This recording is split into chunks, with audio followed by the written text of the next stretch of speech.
Jesús Nazareno presenta la historia de Luzbel y el pecado en el mundo, según la doctrina católica.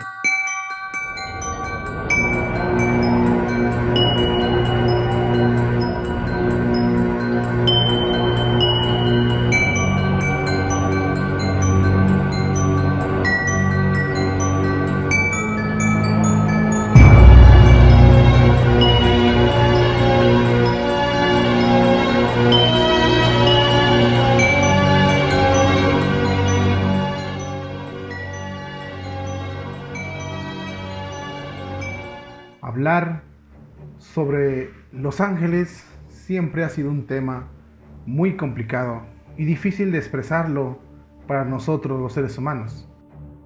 Y aquí estamos hablando de dos mundos diferentes, de dos entidades, de dos formas de ver el mundo totalmente distintas. El ser humano siempre ha sido muy limitante a comparación de los ángeles, y más a comparación de los demonios.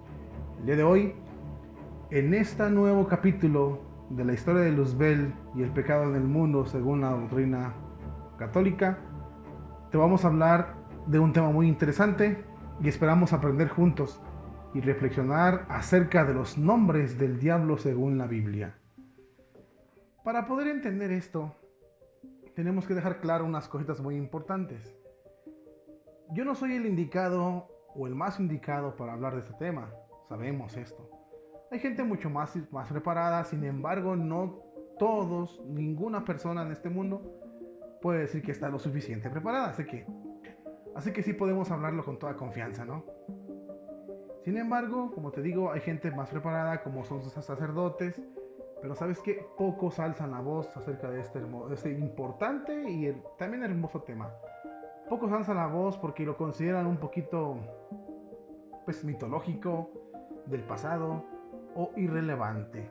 Sin embargo, como este canal es fiel a la verdad y no tenemos compromiso con nadie, pero sí alguien tiene que hacer el trabajo difícil, y este angelito bueno y comprometido con la verdad y con la verdadera doctrina lo va a hacer el día de hoy. Los demonios o los espíritus, vamos a ponerlo así, los espíritus, el ser humano no los puede medir, no los puede pesar, no los puede controlar, no los puede definir. Por lo tanto, llegar a una definición así como tal y cual es complicado por las realidades diferentes en las que estamos. Sin embargo, a lo largo del tiempo, desde que el demonio empezó a convivir con el hombre, se ha mantenido ahí. Y diferentes culturas le han dado varios nombres diferentes, de acuerdo a lo que ellos creen, de acuerdo a su idea, le dan diferentes nombres para identificarlo. Las escrituras también le dieron diferentes nombres, más que nada para identificarlo de acuerdo a las características o de acuerdo a lo que hacían.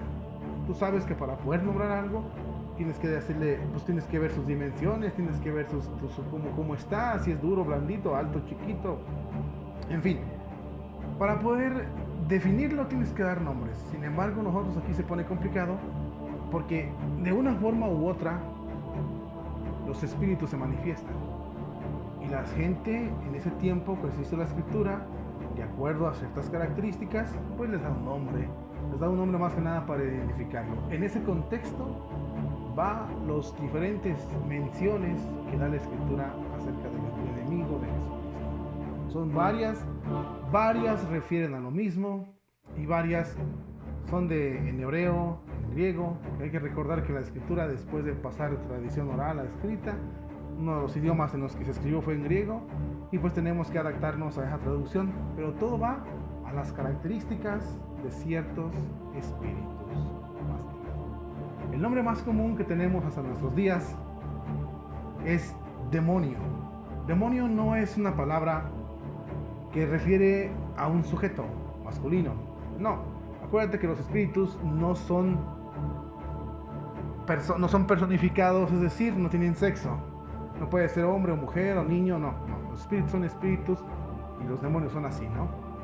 Bueno, entonces demonio va más que nada con un verbo griego que se llama diaumai, más o menos así se pronuncia, diaumai, se escribe así. Este verbo significa dividir, distribuir, de modo que los griegos y las antiguas culturas consideraban a unos demonios como los que reparten la buena suerte, la fortuna, el poder, el bienestar. Los griegos y muchas culturas consideraban que había dos tipos de deidades menores o demonios menores, que eran los que si les hacías ciertas cosas, si les hacías ciertos atributos, te hacían un favor, o si te echaban una maldición, quedabas con un problema grave. Por ejemplo, había reyes que decían, no, es que tal brujo lo maldijo, y por eso perdió la guerra. O había muchas historias en la antigüedad que las consideran como leyendas, pero que no son tanto leyendas en estos tiempos, que tiene una maldición por un hechicero, una bruja le dijo esto. Bueno, pues así los antiguos, desde antiguamente se ha considerado esto, que los demonios eran repartidores de la buena suerte, o les dieron un talismán, o X cosa, ¿no? Esto nos lo deja saber la Sagrada Escritura. Cuando Pablo, es un ejemplo que nos pone en la Escritura para sustentar lo que aquí estamos diciendo. Cuando Pablo llega a Atenas, en ese tiempo tú sabes que era la cuna de la sabiduría, había filósofos, estaba la ciencia aventajada, y Pablo llega y empieza a ver que está esa ciudad entregada a la idolatría, adoran a sus dioses, ¿no? Y ahí entran también dioses, bueno, deidades demoníacas, ¿no? Pablo tiene pues imagínate qué bronca. Pablo llega a anunciar al único Dios verdadero. En Grecia no lo conocen. En Grecia es politeísta. Pablo llega a anunciar que Jesucristo resucitó, que ha vencido a la muerte, que se convirtió, que pues no manches, o sea, es un choque completo, ¿no? Los filósofos estoicos y epicureos pues quedaron así como que qué onda. Acuérdate que los filósofos eran los que se encargaban de distribuir la sabiduría, eran los que en las escuelas filosóficas era lo máximo en ese tiempo. Y los mismos filósofos decían, oye, si quién es ese charlatán, ¿qué nos quiere decir este payaso? ¿Qué está hablando? Y otros mismos filósofos contestaban, no sabemos, parece que viene a anunciarnos o viene a darnos la noticia o viene a proclamarnos otros nuevos demonios, porque según Pablo les predicaba que Jesús era el que iba a dar la salvación, que nos prometió un reino, que nos prometía la vida eterna, y ellos, los que hacían eso para los griegos, eran los demonios. Aquí es donde se sustenta esta parte. También encontramos la palabra demonio en las Sagradas Escrituras bien definida. En el libro de Tobías, cuando un demonio Asmodeo, más o menos así se llama Asmodeo, le causó una terrible desgracia a Sara. Si no sabes cuál fue la desgracia que le causó el demonio Asmodeo a Sara, no te la digo para que la leas, pero como pista te doy que Sara se casó muchas veces y este maldito demonio le mataba a los maridos, por lo tanto quedaba sin consumar su matrimonio, por lo tanto ella se consideraba maldita hasta que un criado, y ella con la oración que le dio a Dios, hizo que Dios la escuchara y bajara el ángel Rafael, encadenara a este demonio y lo mandara hacia el desierto. Palabras más, palabras menos, te invito a que la leas. Pero bueno, allí sí nos habla de que el demonio le hizo este daño terrible a Sara y muchos más.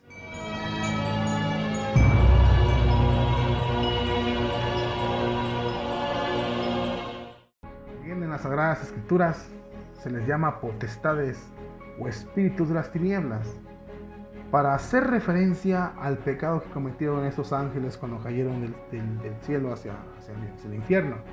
Hay que entender que la Escritura, el lenguaje que utiliza para representar al mal y diferenciarlo del bien, es las tinieblas las usa para lo malo y para lo dañino y para lo contrario a Dios.